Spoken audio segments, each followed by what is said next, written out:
నల్గొండ ప్రాంతం మొత్తం కూడా ఫ్లోరైడ్ ప్రాంతం. ఫ్లోరైడ్తో పోరాడుతా ఉంది కొన్ని ఏళ్ళుగా.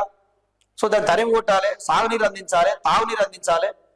మీరు ఎందుకంటే ఇప్పుడు మీకు అవకాశం ఉన్నది, నల్గొండ రుణం తీసుకునే అవకాశం వెంకరెడ్డికి, ఉత్తమ్ కుమార్ రెడ్డికి ఉన్నది. మీరు ఇప్పుడు చేయకపోతే మాత్రం ఇది పూర్తి అయ్యే పరిస్థితి ఉండదు. ఇది మళ్ళీ కాదు ఇక.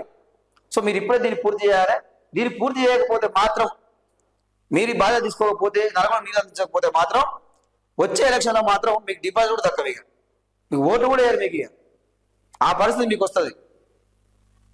సో మీరు ఏం చేస్తారో ఏమో, రేవంత్ రెడ్డిని ఒప్పిస్తారా, అదిలిస్తారా, బెదిరిస్తారా, మొత్తం కూడా నల్గొండకు సంబంధించిన ప్రాజెక్టులు అన్నీ కూడా పూర్తి కావాలి. లిఫ్టిఫికేషన్ అయితేంది, మునుగోలులో శివనగూడెం ప్రాజెక్ట్ అయితేంది, అన్నీ కూడా ఏ ఉన్నా అవి పూర్తి చేయాల్సిన బాధ్యత మీ మీద ఉంది. ఎందుకంటే ప్రజలు మిమ్మల్ని ఎమ్మెల్యే ఓడిపోయినా ఎంపీగా గెలిపిస్తారు, ఎంపీగా ఓడిపోయినా ఎమ్మెల్సీ గెలిపిస్తారు. నల్గొండ ప్రజలు ఏ రోజు కూడా మిమ్మల్ని పక్కన పెట్టలేదు.